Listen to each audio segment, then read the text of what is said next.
আসসালামু আলাইকুম ওয়া রাহমাতুল্লাহি ওয়া বারাকাতুহু।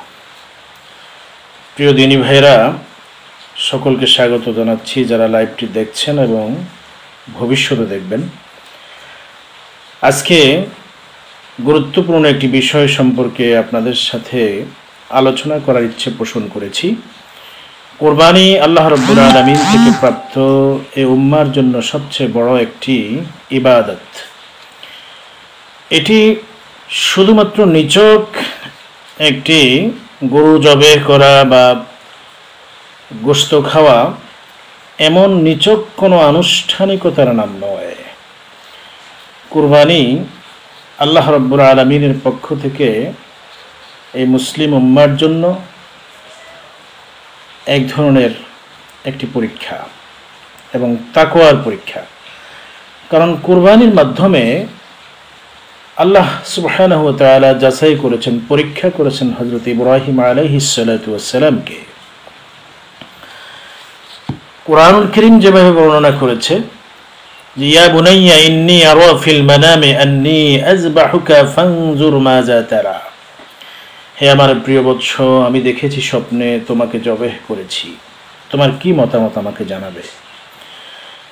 ইসমাঈল আলাইহিস সালাতু ওয়াস সালাম ছোট বাচ্চা মানুষ, তিনি পিতাকে বলেছেন ইয়া আবাতি ফাআল মা তুমারু সাতাজিদুনি ইনশাআল্লাহু মিনাস সাবিরিন। ইসমাঈল আলাইহিস সালাতু ওয়াস সালাম পিতার কথা সম্পূর্ণরূপে মেনে নিয়েছেন এবং তিনি জবাই হওয়ার জন্য সিদ্ধান্ত নিয়েছিলেন, অর্থাৎ আল্লাহ তাআলার জন্য জীবন উৎসর্গ করবেন। একটা জিনিস এখানে বিষয় হচ্ছে এমন যে আল্লাহ সুবহানাহু ওয়া তাআলা তো মানুষের মাংস খান না, কেন জবাই করতে বলেছেন? আসলে রব্বুল আলামিন দেখতে চান যে তার বান্দারা তার জন্য, সে মহান রবের জন্য জীবনকে উৎসর্গ করতে চায় কিনা, আল্লাহ তাআলার জন্য জীবন এবং সম্পদকে তারা কোরবান করতে চায় কিনা, স্যাক্রিফাইস করতে চায় কিনা, এটা দেখতে চান। আর সেই পরীক্ষা তিনি নিয়েছেন তার সবচেয়ে প্রিয় রাসূল, প্রিয় নবী ইব্রাহিম আলাইহিস সালাতু ওয়াস সালাম থেকে। তিনি সেই পরীক্ষা উত্তীর্ণ হয়েছেন। আল্লাহ রাব্বুল আলামিন ইব্রাহিম আলাইহিস সালাম থেকে যে পরীক্ষা নিয়েছিলেন সে পরীক্ষায় তিনি উত্তীর্ণ হয়েছেন। কুরআনুল কারীম বলছে লা ইয়ানালাল্লাহু লুহুমুহা ওয়ালা দিমাউহা ওয়ালাকিন ইয়ানালুহুত তাকওয়া মিনকুম। তোমাদের কাছে আল্লাহ রাব্বুল আলামিন কোনো গোশত, রক্ত এগুলো চান না, এগুলো আল্লাহর কাছে পৌঁছায় না। আল্লাহ তাআলার কাছে যেটা পৌঁছায় সেটা হলো তাকওয়া। সুতরাং তাকওয়ার নীতি, তাকওয়ার আদর্শ একটু কি জিনিস, যে আসলে তাকওয়া এটা কেমন? তাকওয়া হলো আল্লাহ রাব্বুল আলামিনের জন্য জীবনকে সম্পূর্ণরূপে উৎসর্গ করে দেওয়ার এক চূড়ান্ত সিদ্ধান্ত নেয়া, আল্লাহ তাআলার আইনের সামনে, আল্লাহ তাআলার বিধানের সামনে নিজেকে সম্পূর্ণরূপে সঁপে দেয়া, এটাই হচ্ছে তাকওয়া। নিছক গোশত খাওয়া অথবা গোশত খাওয়ার আনুষ্ঠানিকতা এটা কখনো কোরবানি হতে পারে না। আমাদের অনেক ভাইয়েরা কোরবানি দাতা, কিন্তু তিনি আসলে সঠিকভাবে সালাত আদায় করছেন না, সালাত আদায়ের প্রতি তার ইচ্ছে নাই, অথচ কোরবানির প্রতি তার অনেক ইচ্ছা। কোরআন সেই কথাটি আমাদের সামনে এইভাবে বলেছে ফাসল্লি লিরাব্বিকা, তোমার রবের জন্য সালাত কায়েম করো, অর্থাৎ নামাজ আগে পড়ো, ওয়ানহার এরপরে কোরবানি করো। কোরবানি একটি ইবাদত, নিঃসন্দেহে অনেক বড় ইবাদত, তবে শুরুতেই সালাত আদায়কারী হতে হবে।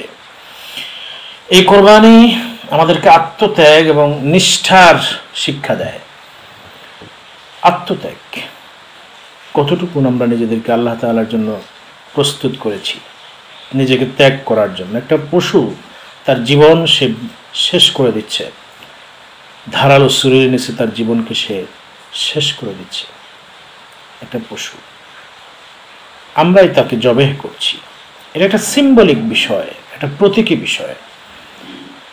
পশু যেভাবে রক্ত দিয়েছে, জীবন উৎসর্গ করে দিয়েছে, ঠিক তেমন আল্লাহ সুবহানাহু ওয়া তাআলার জন্য তার বান্দারা তাদের জীবনকে, তাদের রক্তকে উৎসর্গ করবে। কারণ ইন্না সলাতি ওয়া নুসুকি ওয়া মাহইয়ায়া ওয়া মামাতি লিল্লাহি রাব্বিল আলামিন, কোরআনুল কারীম সেটাই বলেছে আমাদের কাছে যে আমার সালাত, আমার কোরবানি, আমার জীবন, আমার মৃত্যু সব কিছু একমাত্র আল্লাহ সুবহানাহু ওয়া তাআলার জন্য। প্রিয় উপস্থিতি, কোরবানিদাতা এর মাধ্যমে নিজের আত্মত্যাগের প্রশিক্ষণ নেবেন, নিষ্ঠার প্রশিক্ষণ গ্রহণ করবেন এবং আল্লাহ রাব্বুল আলামিনের জন্য তাকওয়ার প্রশিক্ষণ নেবেন। কেউ কেউ এমন রয়েছেন কোরবানি দেওয়ার পরে কোরবানির পশুর বর্জ্য, রক্ত এগুলো রাস্তার পাশে ফেলে দেওয়া হয়, অথবা কোনো মানুষের বাড়িঘরের কাছে পচা দুর্গন্ধ, মানুষকে কষ্ট দেওয়া হয়। এটি অত্যন্ত গর্জিত এবং জঘন্য একটি কাজ। সওয়াব তো হবেই না, মানুষকে কষ্ট দেওয়ার অপরাধে ওই ব্যক্তি বড় ধরনের গুনাহের কারণ হবে তার এটা। সুতরাং আমরা পশু কোরবানি করার পরে সেই পশুর রক্ত, বর্জ্য এগুলো মাটি চাপা দিয়ে দেব, যেন কোনো মানুষ ক্ষতিগ্রস্ত না হয়, কোনো মানুষ দুর্গন্ধের শিকার না হয়। পরিবেশের পরিচ্ছন্নতার দিকে অবশ্যই খেয়াল রাখতে হবে, এটা মুসলিম উম্মার একজন ইমানদারের অন্যতম দায়িত্ব।